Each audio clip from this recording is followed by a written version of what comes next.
নমস্কার। আজকে শোনাবো ঈশ্বরচন্দ্র বিদ্যাসাগরকে নিয়ে কবিতা বাঙালির ঈশ্বর। কবি ইন্দ্রাণী মণ্ডল। ঈশ্বর বলে কত কেঁদে গেছো, কত ঠুকে গেছো মাথা। তিনি কি কখনো সাড়া দিয়েছেন, দিয়েছেন মুছে ব্যথা?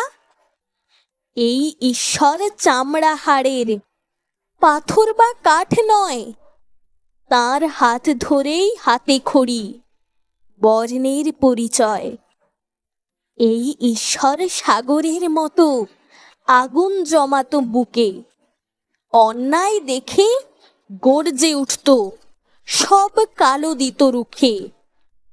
সাগরের বুকে মেঘ জমা হতো, নামতো অশ্রুধারা, ভরিয়ে দিত তাদের দুহাত, নিঃস্ব ছিল যারা।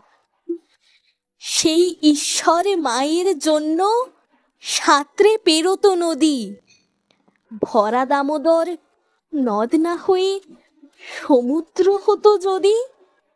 তাহলেও কি পারত রুখতে সেদিনের ঈশ্বরকে? পারত রুখতে সেদিনের সেই হার না মানা ঝড়কে? পারত রুখতে সেদিনের সেই হার না মানা ঝড়কে?